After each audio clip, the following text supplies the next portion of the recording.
Hi Renée, welcome to the SCMP studio. Thank you very much for having me. St. Bloom Academy opened last August, just a short distance away from the Bloom KKCA Academy. What are some of the features and facilities that you'd like to highlight? The primary school has been around for 4 years now, and the secondary is a natural extension of the same philosophy.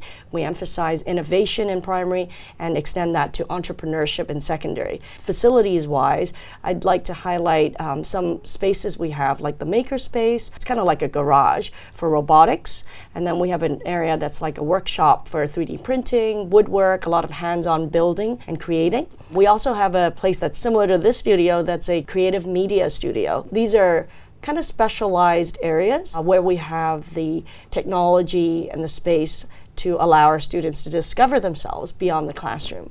I know your school has a strong focus on the academics, Yes. so how do you teachers help students excel in this area? At Bloom, we really respect each individual, and we look for ways to really understand them, to cultivate their talent, and create the space, the room, the facilities, and the opportunities to do that. I think having excellent teachers is really the most important aspect to this. Beyond that, they really take the skills and look at ways to apply them, whether it's learning about geographical information systems and doing archaeological digs with them, but also our faculty get a lot of professional development. In order to teach well, we have to understand how people learn.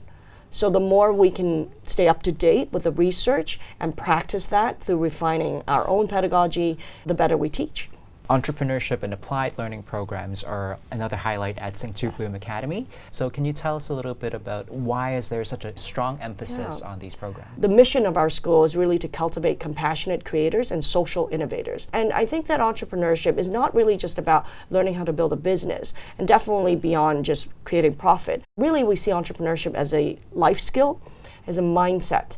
And in terms of the how, we have a year-long course in grade 7. We also have some STEAM studios in grade 8 and 9, where we focus on 4 areas of STEM. For each of them, we have real-world partners and organizations that we work with. They get to actually go visit companies, interact with entrepreneurs, and learn about how they solve problems.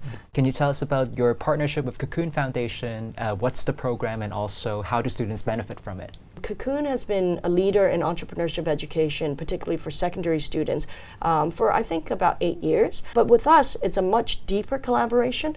They're actually going to start and launch a Future of Work lab in our school. So they're going to have staff that are stationed in our school to more deeply understand how students learn in a school context. So we work very closely to make sure those experiences, the corporate challenges, are related and relevant to what the students are interested in.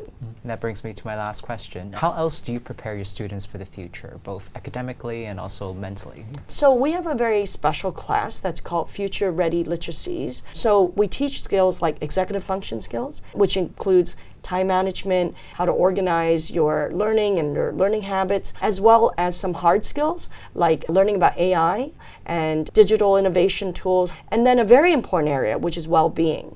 And we teach them to understand their own emotions and to have tools to deal with anxiety and stress. I think all of those are ways to intellectually, beyond exams, prepare our students for the future. Well, on that note, thanks for joining us today. Thank you very much. It was a pleasure to speak to you, Dominic.